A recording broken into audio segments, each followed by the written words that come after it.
Okay, great. All right, everybody. Well, thank you for joining us today for our fifth Tribal Energy and Climate Exchange meeting. We're excited to be here with you today, and I'll pass it over to Angie.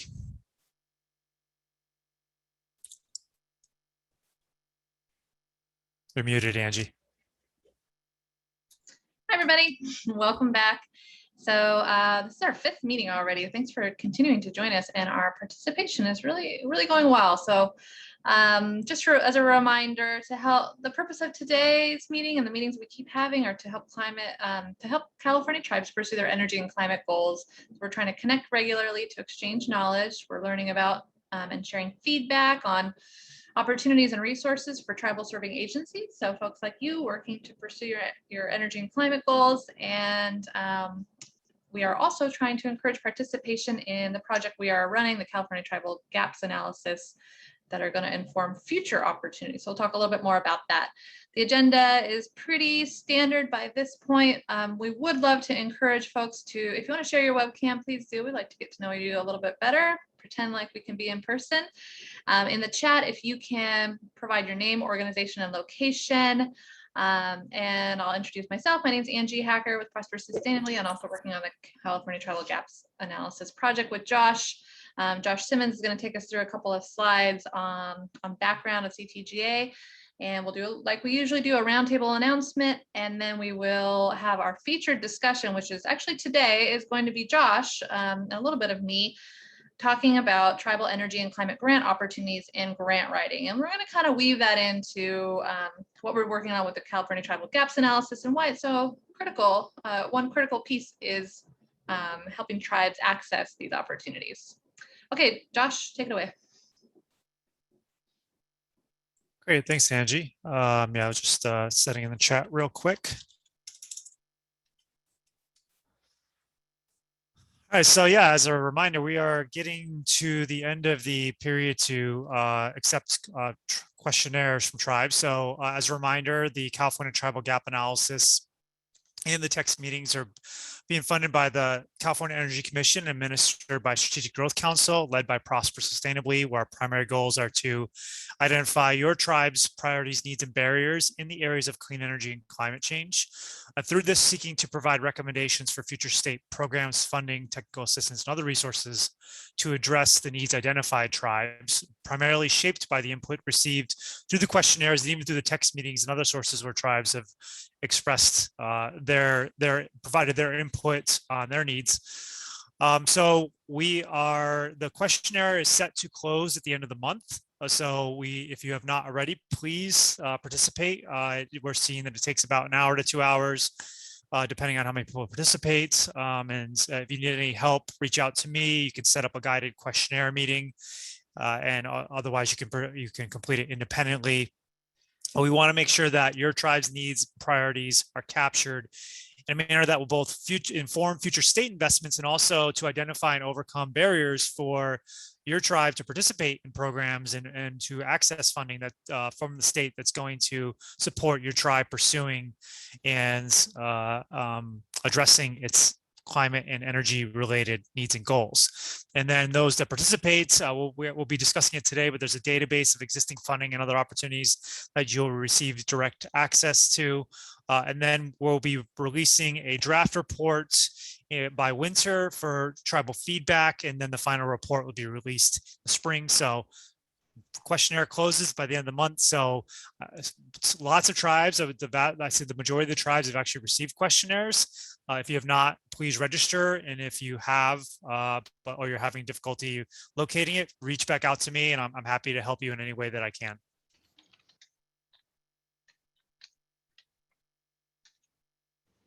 Okay, so this is our regular chunk of the meeting where we like to allow anybody to make announcements, anything that you think others in the group that are here can benefit from hearing about, opportunities, resources, events, trainings, things that can help folks that are working to serve tribes pursue those energy and climate goals. And so you are continuing to receive your CTGA or your announcements by email for the TECX meetings. And always we provide whatever we know in the other resources and opportunities section. I do have a few things that have come up for me in the last week or so, but I want to open it up to other folks first.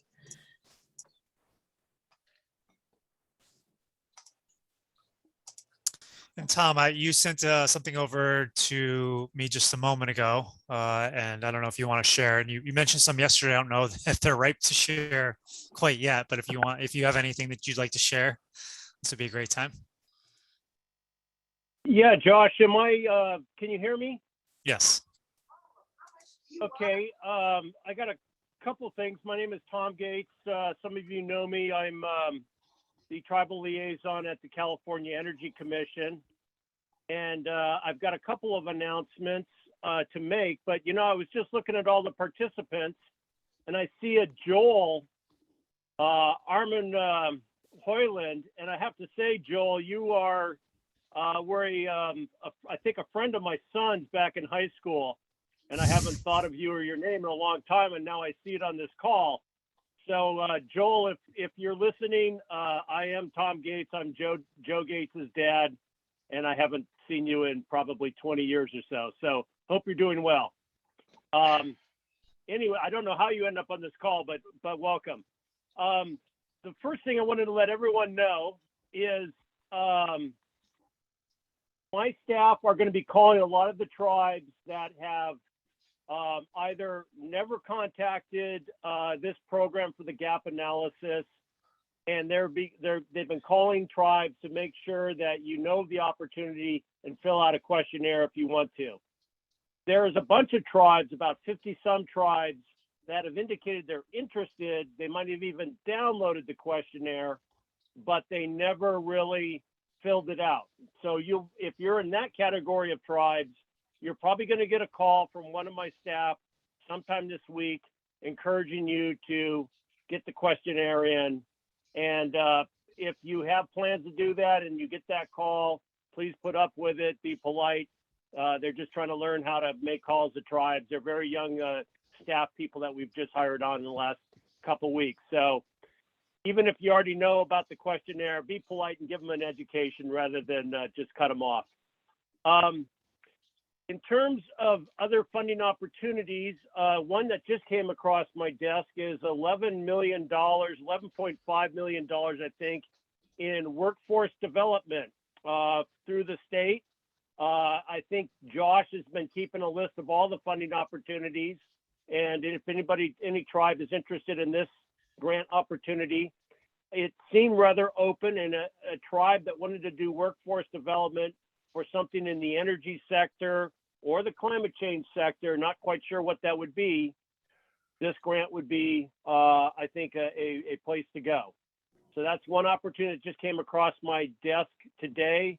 I don't know if someone could share that link or something like that, Josh, but that's one.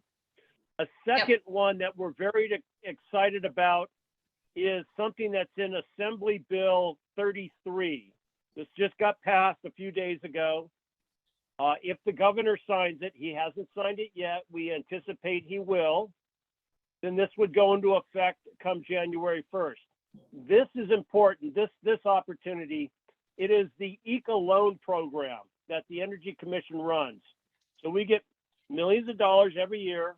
We put those out in 0% and 1% loans for any type of project that will improve energy efficiency. Or, so it can fund a microgrid, it could fund a retrofit of a building to make it more energy efficient. Those tend to be the two types of projects. But basically what happens is a tribe can now, before this legislation, tribes were not eligible. It was only for local governments. Now we've got into legislation that tribes are also eligible for this low interest loan program. It's the ECA loan program. It's the Energy Conservation Assistance Act, I think. ECAA, I think is the acronym. Energy Conservation Assistance Act, state legislation, now allows tribes to go after these loans. What you do is you show savings, either from a microgrid or from an energy efficient building. You then calculate those savings that would result in your energy bills, and then you use those savings to pay back the loan. And so they're low interest. You can pay it back over, I think, like 25 years. It's a good deal. A lot of local governments have been using this loan program. So we are waiting for the governor to sign this. And once we do, we are going to be ramping this up to let tribes know that there's this new opportunity that we're really excited about. You know, this is something that came to us from actually the Big Valley Pomo tribe brought this to our attention years ago. It said, we need to change this. And we went on that slow process of making that change. And we think we're almost there. So also shout out to Big Valley tribe if they're on the call or if someone knows them, because they were the ones that really pushed this in the beginning to get us to do something. And so 5 years later, we got it done, almost. So those are my two announcements for now. Thank you Thank very you, much, Tom. Tom. Yeah, you know, and Josh and I have been busily putting some links in the chat for you all on those programs that have been mentioned. And also thanks to Lori, who took the words out of my mouth. The California Air Resources Board is looking for tribal participation in their AB 32 environmental justice group. So there is an email address there. If you are someone who is interested in participating, there is a stipend for participation. The last thing I want to put here is there is a ITEP training that you can register for now. It's for integrating climate into hazard mitigation plans, and that's for the Western region. Is there anybody else? Okay, well, we're going to have a lot to talk about today with resources. So let's move into our featured presentation. Okay, so you get the pleasure of seeing us and hearing from us a whole lot today. So, you know, we introduced ourselves earlier. I think Angie introduced yourselves, but, you know, Josh Simmons, I believe you know me by now, but president and principal consultant with Prosper Sustainably. And we are going to be covering tribal energy and climate grant opportunities and grant writing in the context of the California Tribal Gap Analysis Project. And these slides will be made available as well as the resources we talk about here today. So just so you understand where we're coming from and provide some credibility. So I have worked on over 60 tribal grant proposals and worked with tribes in receiving over $25 million in grant awards from a variety of state and federal agencies, and have done grant writing workshops, develop lots of resources, have a process, have templates. And so, could easily do 2-day, 3-day workshops on this. We're going to provide some info and guidance in a relatively short period of time. So we'll cover today is, first of all, the grant funding in the California Tribal Gap Analysis Project. Where does this fit? Grant funding is one piece of this full project, and we want you to understand where this fits. Talk about some grant writing challenges that you're experiencing. Have a kind of a full life cycle view of the grant writing process with some related tips. Go through finding funding opportunities, including reviewing the current iteration of the CTGA funding opportunities database. Then we will have some guidance and templates regarding reviewing and evaluating funding opportunities, and then planning and managing a grant writing project. And finally, just asking a question to you: what can the state do to support you? And I think hopefully this workshop today will help prime that for some excellent feedback and questions. All right, so just to say, kind of queued up and how this relates to the California Tribal Gap Analysis Project, I'll just reiterate some of the goals. We're really seeking to identify tribes' needs, priorities, and barriers in clean energy and climate change to provide recommendations for future state programs and investments in funding, in particular, grant funding in particular, and technical assistance, because the state and some agencies offer technical assistance to pursue grants. And then really advancing in collaboration and building relationships between the tribe and state agencies is so that tribes can actually be providing feedback to the state on to these agencies on the funding opportunities that are evolving. A lot of times there are opportunities for tribes to provide inputs on what opportunities will be made available, how they'll be made available. And we've had most of our speakers up until now have actually talked about those opportunities and try to get tribes feedback. So, the key benefit of this project is the opportunity to inform those future state investments, including through grants. And then Angie will go through the database of available funding opportunities. Sometimes just knowing of the funding opportunities well enough in advance is, one of the biggest barriers to actually pursuing funding. So ultimately, everything in this project kind of feeds into future state funding for California tribes to address energy and climate needs and priorities and barriers. So I want to just, kind of take a moment right now and just hopefully people can share in the chat. And if you really want to share, you can raise your hands and you can, share some of it over the line. But what are your biggest grant writing challenges, and what could alleviate those challenges? So I want to just give, just a minute or so for people to add that into the chat. And it's worth taking the time to do so because, the information we're gathering through these text meetings, we are feeding into the analysis. So we have questions about grant writing in the questionnaire, but they don't go to some specific levels of detail. Certainly you can provide that in some of the open-ended questions, but your feedback you provide for us today, right now, and throughout this workshop will be feedback that we can use to help inform how the state offers grant funding opportunities to tribes in these areas. So I do encourage you all to share what are your biggest grant writing challenges and what can alleviate those challenges. I'm going to give 15 more seconds of silence to see if we get any takers on that.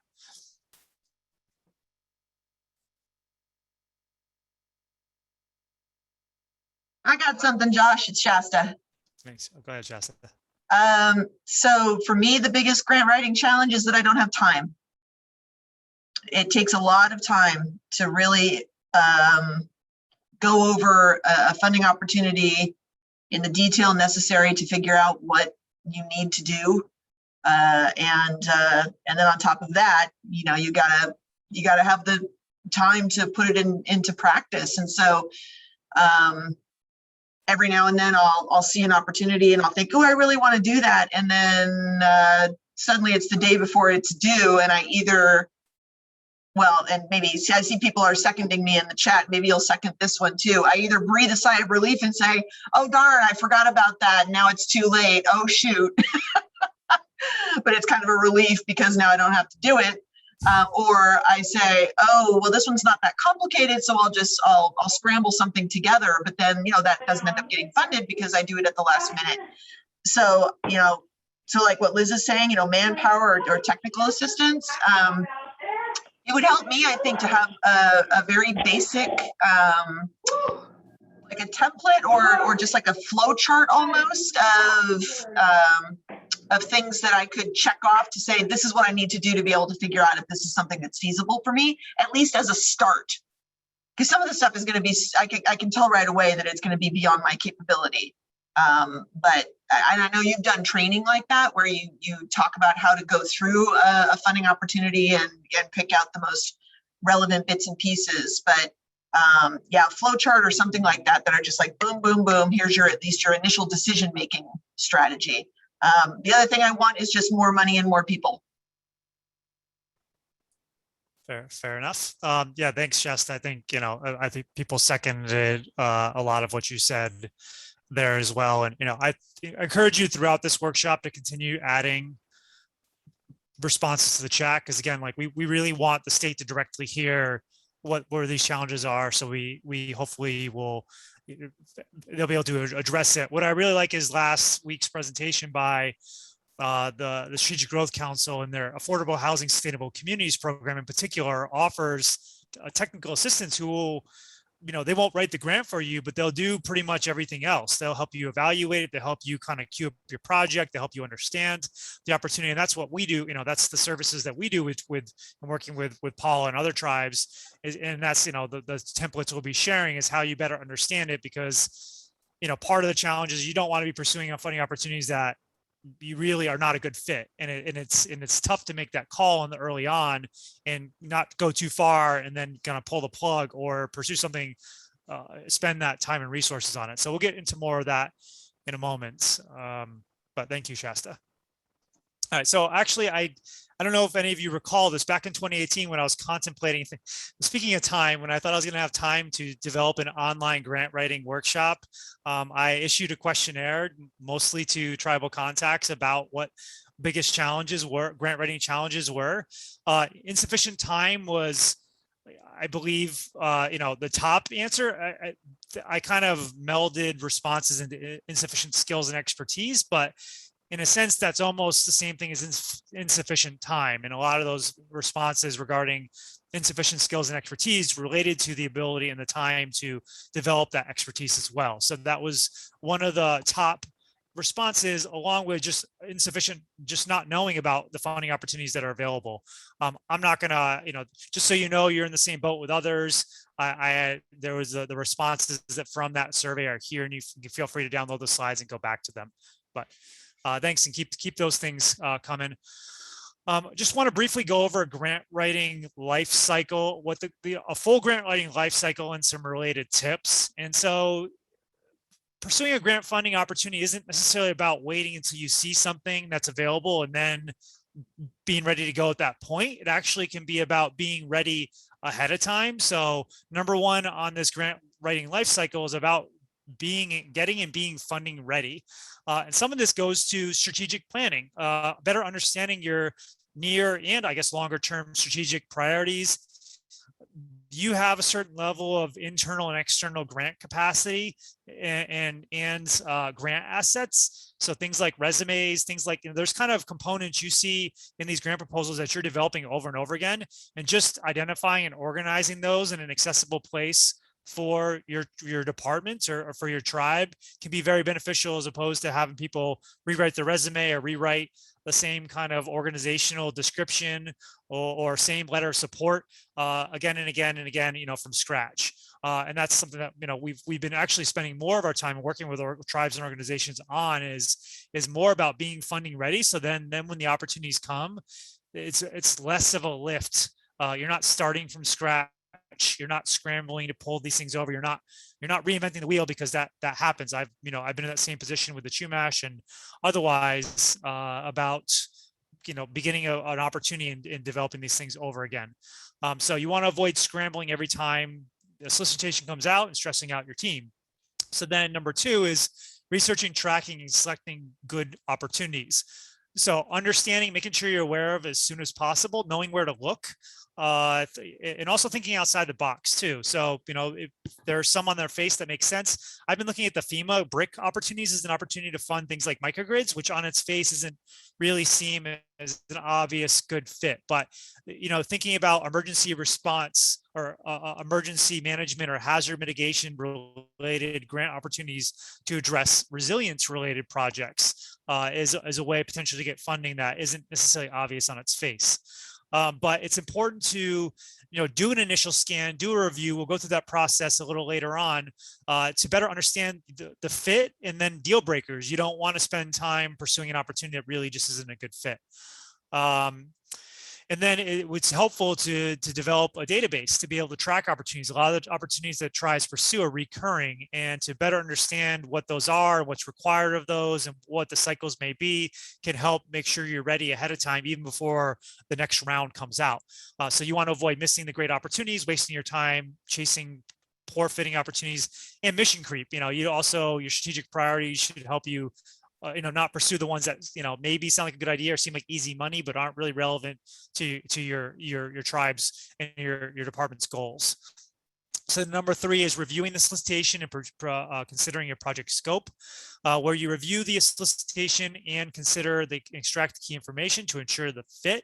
Consider your project ideas, your partners, review the criteria, consider how well you're going to score, identify ways you can boost your score, and then also be bold. I mean, this is something where I think I do a good job of this.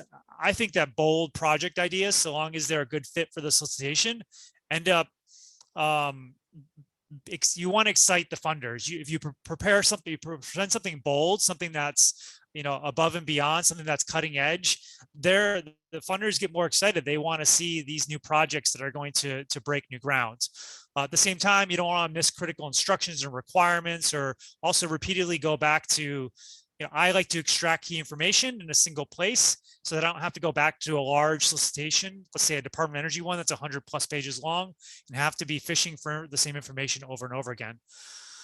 So then there's also the process of preparing and managing a grant writing plan. So I think it's critical to have a grant writing plan that outlines the key deliverables and the deadlines and roles associated with all the deliverables for the grant application itself, and that you're tracking and communicating with everybody on the grant writing team, making sure everybody's staying focused, but also pivoting. Ultimately, your initial concept, your initial idea, some partners aren't going to come through.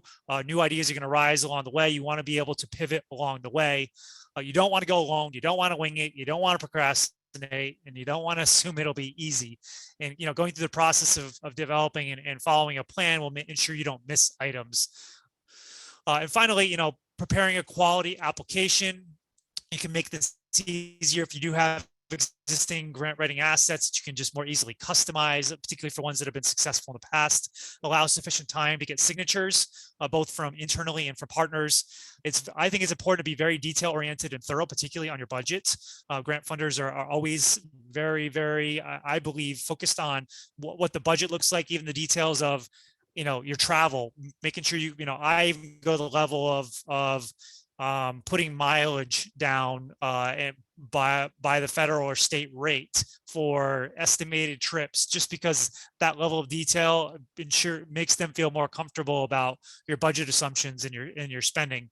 And I think it's important to tell a compelling story. Like, you want to have something that they're excited about. They're going to be able to see the need, and they're going to be able to see how your project fits that need, and that directly aligns with what they're seeking to fund. And it's a fun and interesting, exciting story that they want to see be successful. So it's important to focus on only what you want, to avoid leaving gaps. You don't want to cause reviewers to pause. I think that's a critical thing. Is you don't want to start trying to put in things that push the boundaries of what the funding is for. So putting in kind of pet projects or ideas. I think I spent a lot of time trying to pursue some Fish and Wildlife Service for a native plant nursery. And, back when I was with the Chumash, and there was about two times in a row got denied funding until ultimately kind of changed the angle, didn't emphasize that as much because it wasn't of interest to the Fish and Wildlife Service. But those aspects of it that were, if we just framed it correctly. So, that was causing them to pause and consider, well, is this really what we're seeking to fund? How does this relate? So you have to kind of consider the context of weaving into the story and their goals. And also, you want to avoid being boring. Like I think it's more important to excite the reviewers, make your project proposal stand out.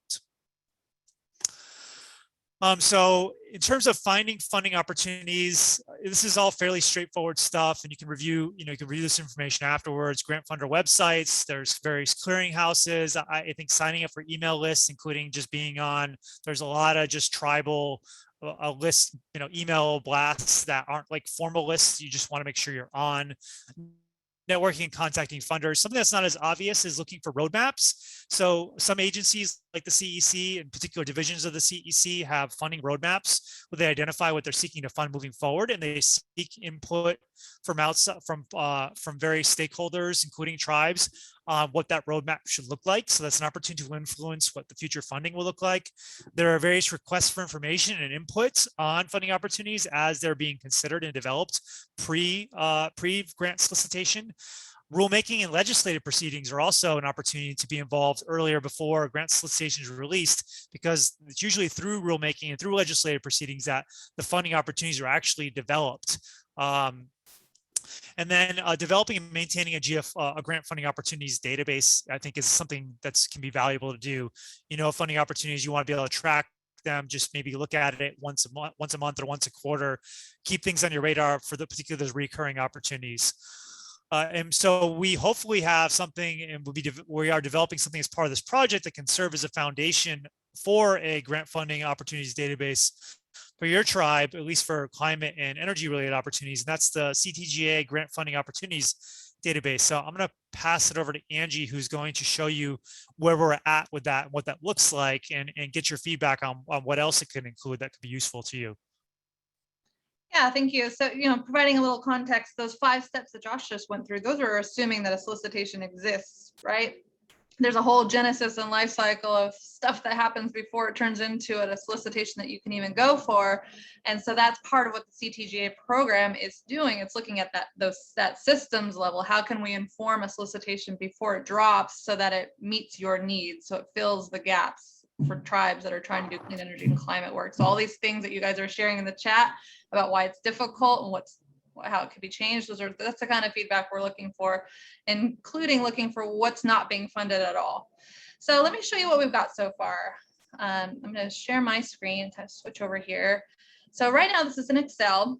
there are 133 opportunities we have identified so far. And this is a database that's in progress. And I'm actually going to, in the chat, go ahead and just share the link. This is so you can view it, this live version. It's in OneDrive. So you're going to see it's going to continue to be adapted over time. We are continuing to learn about programs and continuing to learn how well they serve tribes and whether to what extent tribes are eligible, how much are they utilizing and accessing them.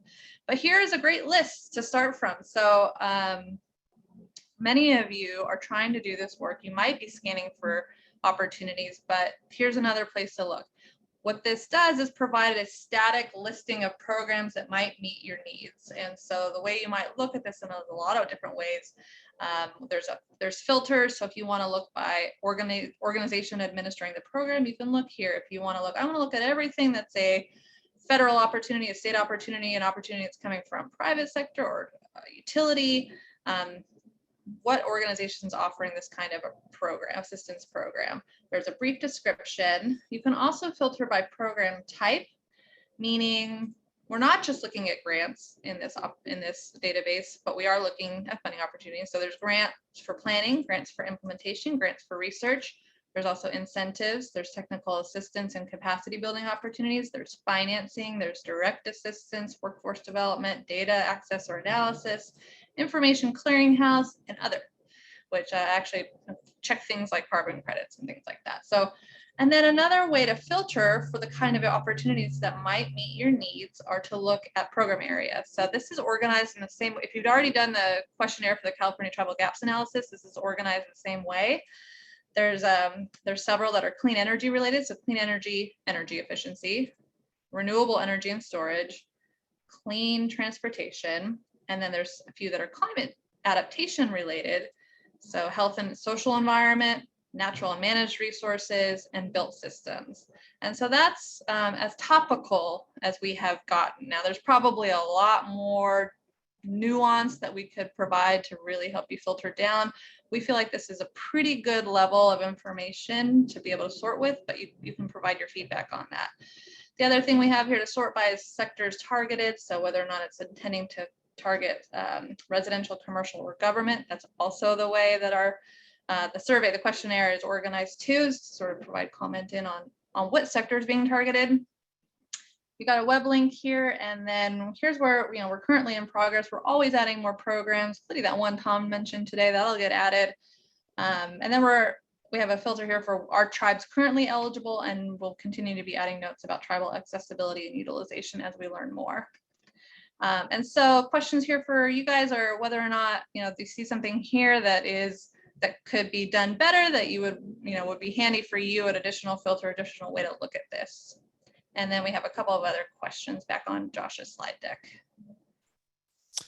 Yeah, and I put in a question in the chat. Reviewing this database, what other information would be helpful for you to see in the database? And Lori did, provided one response so far. I'd like to be able to filter grants available to non-federally recognized tribes, but that'll be useful for us. I mean, certainly we can only go so far in reviewing every funding opportunity and extracting key information. But if there's things that can easily be pulled out, we would like to be able to do so, or work with organizations or agencies and working and actually having this be an ongoing database where this information will be available.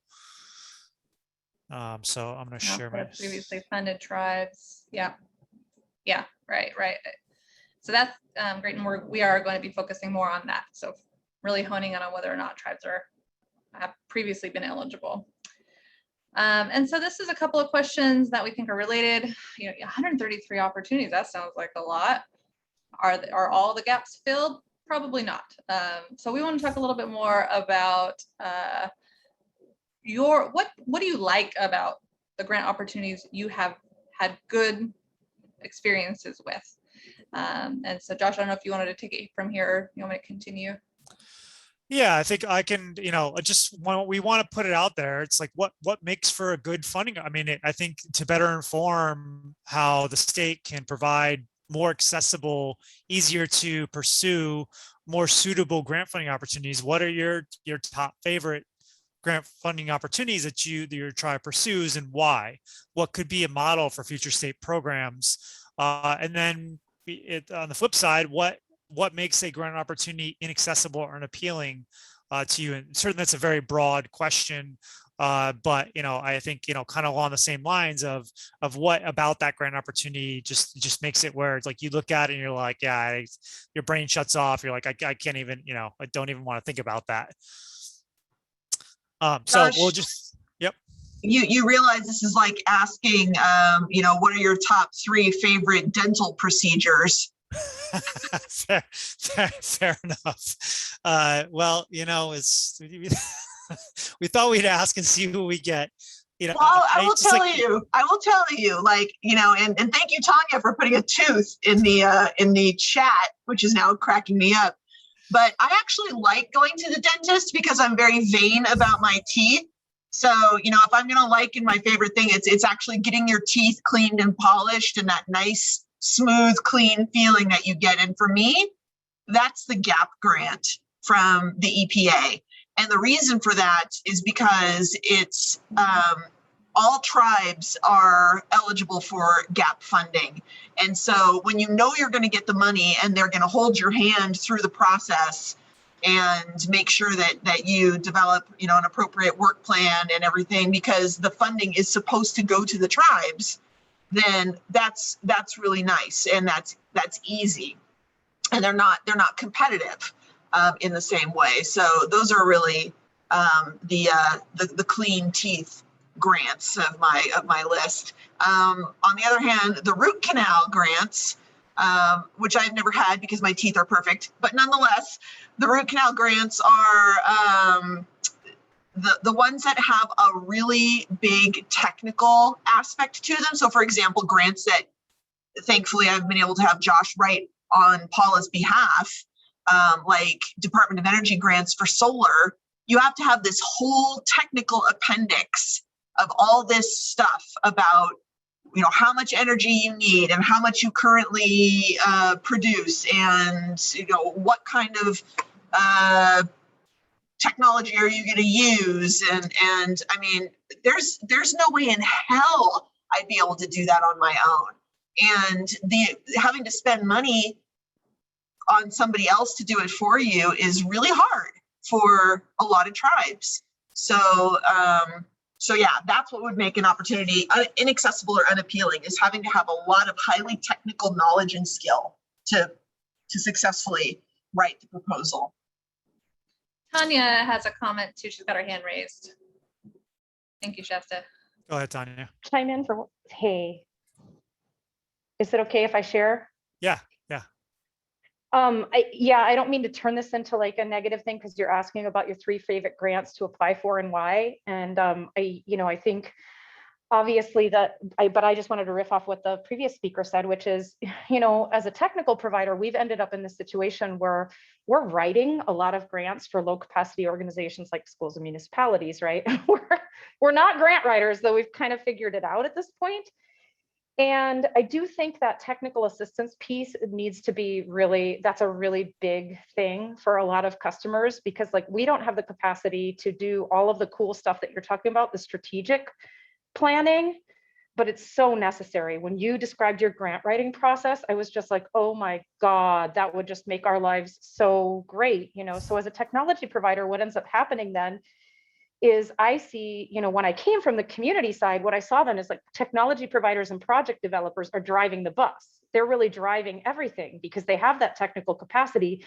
And when someone doesn't have a strategic plan, they're just like, hey, tribe or city or school district, let's go after this grant, without those folks even being able to evaluate if it's strategic. And it's basically just a vehicle for them to pay for their technology. And now that I'm on the technical side, I'm sort of seeing why that happens. So, to me, it's like really, it's this coming together of, providing a resource that can help the tribes and the communities carve out that time to do that strategic planning. And then once that's done and they know what they want to do, then connecting them with the right technical providers to, you shouldn't have to do those technical analyses of the solar output. If you're going to work with a developer, they should be giving you those pro formas, So that's just, I'm sorry, I know that was deviating from the question, but I was like, whoa, that's a real pain point right there. Well, that's relevant though. It's like, that you're talking about putting it in the hands of a developer who has a vested interest in making money off the project, versus having an independent group do an analysis for you and then being able to use that independent analysis and vetting and selecting developers. So, I think, like you said, the technology providers Exactly. come in and they're driving the project to meet their needs to make the most money. Whereas, if there was technical assistance, then, the tribe or applicant would be, they would have a foundation of what the potential benefits were, and they could evaluate different developers. Absolutely. Absolutely. Okay, well, this is all good feedback. Please keep it coming. And we'll, kind of get into a little more details of how you can hopefully be in a better position. Angie, did you want to share something else? Oh, just a couple points that are being raised in the chat about, the lead time, too short of time to actually apply for the grant, I think is a big one. And then we just heard a suggestion, or somebody saying that they really like the DOE's Office of Indian Energy Technical Assistance. It's free TA from NREL. The tricky thing I found out about that, I'm actually utilizing that on one of the on a project I'm working on with a tribe, but if it turns out they actually don't seem to offer, or they prioritize offering a TA to grantees. So I don't, it's something worth exploring to see to what extent they're, willing to provide technical assistance for tribes who don't have a grant award and are trying to develop a grant project. I mean, that seems to be the most appropriate place for the technical assistance. But anyways, just want to point that out from personal experience. Okay, so I really, there's so much of the like I said, really this could be a days long grant writing workshop, and for me it's more about I guess the wars, or no, is it the battles or the wars are won and lost in the general's tent? I think it's really about what you do up front in an opportunity, when a grant opportunity comes, that battle, you're facing down that battle and you want to win it. It's really about, planning ahead of time, being prepared before you even put pen to paper. That I think is going to dictate whether you're successful or not, or potentially help you avoid wasting time and resources pursuing something that's not a good fit. So, I kind of put this as a bonus question. When did you try to apply for a grant and give up? And why? So feel free to share your experiences. I think these are insightful if you're brave enough to do so. But, I understand that that's, maybe a challenging question to answer. But this is what this is about. So why should you review the full grant opportunity announcement before you decide to apply? It's about extracting key information. How much funding is available? How much competition is there going to be? Are you eligible? What level of effort is it going to take to prepare an application? How competitive will your potential project or your project ideas be? Making sure that you're going through a grant funding opportunity and extracting key information, and that you don't overlook anything particularly important. And ultimately, avoid wasting resources pursuing a grant opportunity that isn't a good fit. And this is something that every time this is the first step of every single grant opportunity that I look at. And so I have a template that I'll share, and these are kind of the key pieces of information. The underlying ones are, I think, the more critical things that are more make it or break it. The kind of basic info about what the application deadline is, the available funding, total, minimum, maximum. I always like to look at how much funding is available, what's the maximum minimum, and get an idea of how many awards they're looking to provide and how many potential applicants are there. So if this is, a nationwide grant opportunity available for all organizations that's only has $1 million available and they're only going to award 2 grants, well, I either, need to know that I have an in with the agency, or they know about my project already and are super excited, or I'm not going to apply for it because it's just going to be likely a waste of time. Cost sharing and match requirements, and what are the kind of the restrictions on those is always a critical piece of information. Moving down, eligible grant project activities. This is where I get the most excited. Like I go through like what are they considering funding, and that's where I start to come up with the ideas versus what they have there, and that's where I start to evaluate whether this is going to be a good fit or not.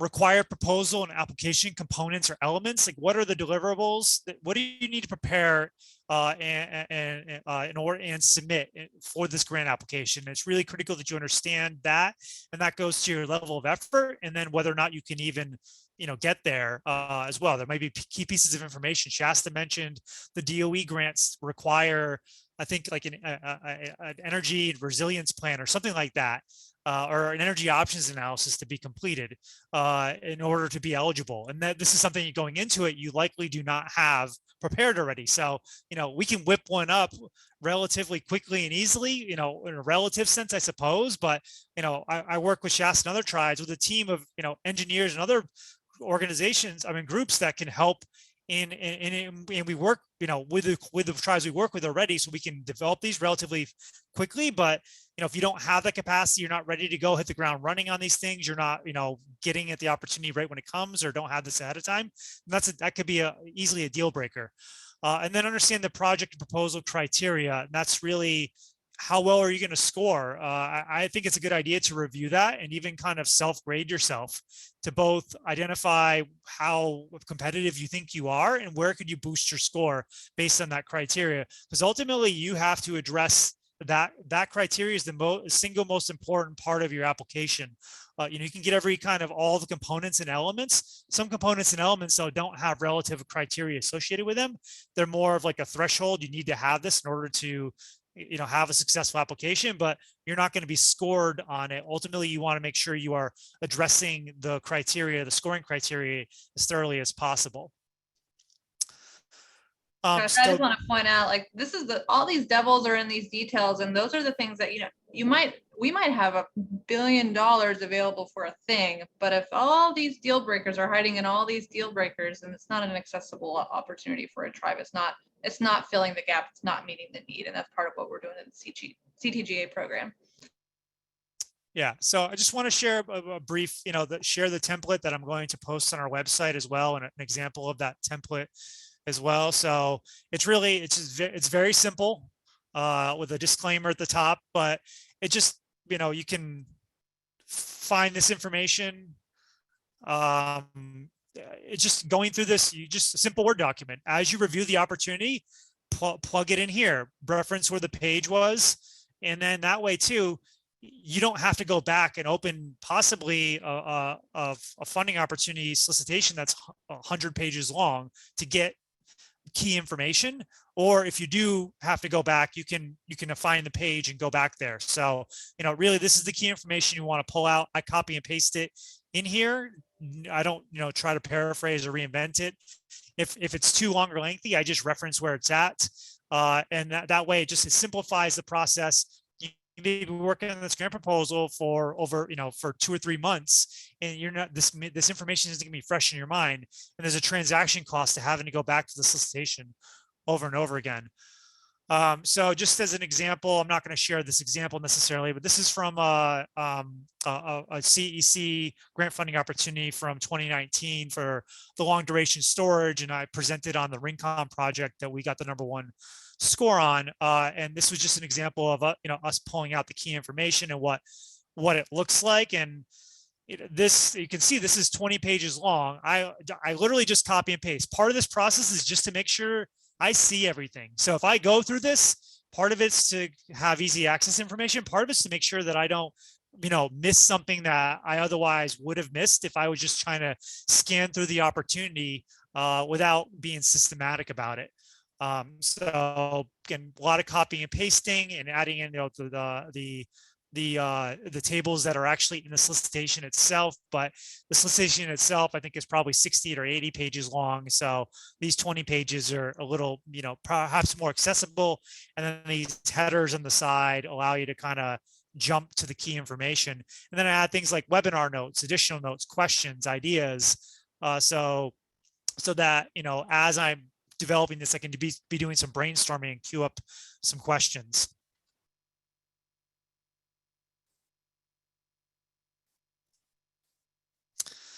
All right, so, there's what I tend to do is I simultaneously, as I'm reviewing an opportunity, if I am fairly sure that it's a good fit, I will begin developing a grant writing plan at the same time, because ultimately, what the elements, the application deliverables, like you need to track those and understand what those are, understand how you're going to address them, who's going to address them, the time frame, what you need to act on now versus later. So a grant writing plan is a document that allows you, identifies and tracks the proposal components or elements, the criteria and other requirements. It allows you to identify and track needed info, data, documents. Gathering this information is a significant part of this process, as well as allocating and managing the people who are working on this and supporting you and preparing a grant application. So, should have kind of basic information. What are the components, elements, subcomponents, other parts and requirements? What is the information you need that's underneath those components? I like to have a separate tab for action items, which maybe change over time.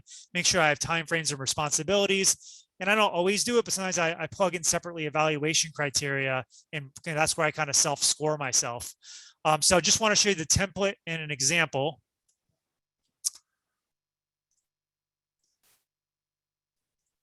So this is the template that I will make available. So it's got the grant writing plan, and this has all the key information you need. Use as much or as little of it as you see fit. I probably, add these, and I probably get as far as maybe to primary responsibility and secondary responsibility.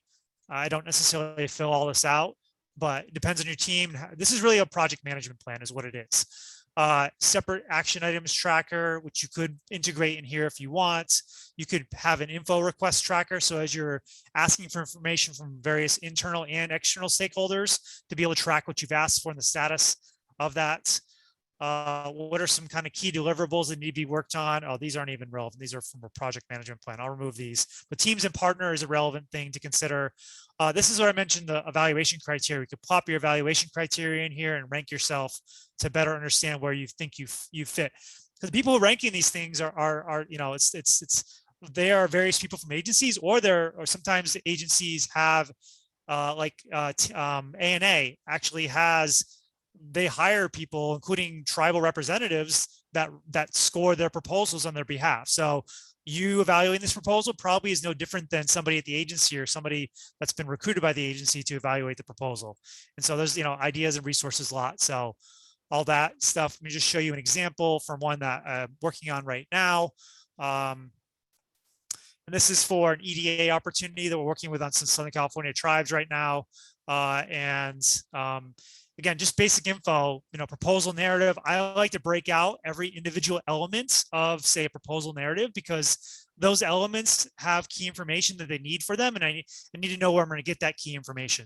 So I start with this very generic. I pull this, I develop this as I'm doing the grant funding opportunity review, and it just plop it in here. And then I begin to flesh it out. I may then start to add letters of support, potential letters of support and commitment for various ideas and things like that. So put it in here, and now I have I make sure that I'm not going to miss anything. Everything's on track, and as it gets done, I can mark it off and keep, and if you don't do this, then you're going to spend a lot of time trying to remember where you're at, and you're going to lose important time. All right, so I think, this is fairly obvious. I think I've already mentioned this. You're really using this to track and evaluate your progress and identify the information you need. I think it's, depending on how close you are to the grant deadline, you want to review this with your team. I would say at least weekly when the solicitation is open, and maybe more frequently when it gets closer and closer. But you want to use this and work with your grant writing team on this. Make sure they have visibility. They can update it or provide information to you to update it if you're managing the grant writing effort. And some basic tips about getting started. Making sure you complete. This is, I think, fairly obvious stuff, but these are the things I'm always looking at first. Completing necessary registrations, identifying and requesting signature documents, including letters of support or commitment. These things always take time. There's things I can do on my own, or the grant writing team can do on their own without third-party input. And there are sometimes big things, but things that need a third party, a signature, data, information from a third party that are going to or may take time are always things to prioritize. Also, requesting and obtaining answers to questions. A lot of times the agencies they will answer questions up to a certain point, and then usually 2 or 3 weeks before the solicitations closes, they'll stop answering questions. That's not always the case. Sometimes they'll only answer questions through a formal Q&A type process. Otherwise, sometimes you can just call them up and ask them questions, and even ask for their feedback on your idea. And if you can do that, you do that. Like always reach out to the agency and get their direct feedback and input and guidance if you can. Okay, so, as a final question for the last few minutes, what can the state do to help California tribes access energy and climate grant funding opportunities? So I think we've been touching upon this along the way, but if you, after going through all this, if you have any additional ideas, we'd, love for you to share that with us so that we can include it in the analysis and ensure that it's part of what we're reviewing and the recommendations that we're providing to the state that hopefully is informing and shaping how they're making these opportunities available for tribes in the future. So I guess, I'll leave it open for questions at the very end, but, please complete your tribes CTGA questionnaire if you haven't already. Closes at the end of the month. If you have speaker ideas, we are looking for speakers for October 5th and then the following session as well. But I'll open it up to any questions or feedback or comments for the rest of our time.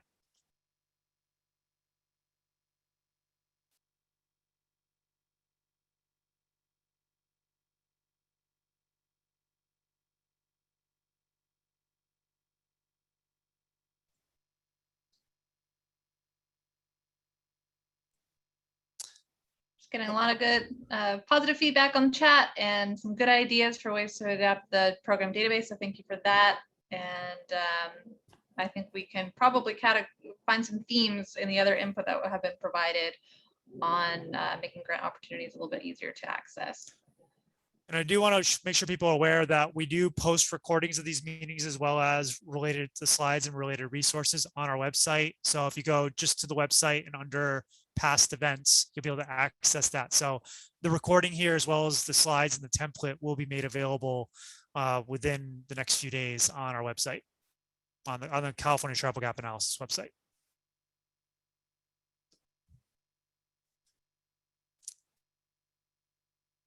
And we'll post that URL. Yes. Do a follow-up email as well.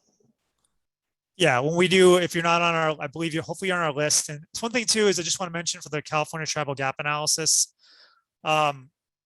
just there, as I mentioned, lots of tribes are getting these. Hopefully they're not going to spam boxes, but I think there's over 100 tribes that have received questionnaires sent to them based on them registering and expressing interest. So if you have not received yours, please reach out to me and I'll just ensure that it does get to you to, make sure we avoid spam filters. But your feedback on the California Tribal Gap Analysis is going to provide feedback on the states and how to the state on how they can provide better funding opportunities and how they can make these funding opportunities more accessible for tribes in these areas. So it all is interrelated.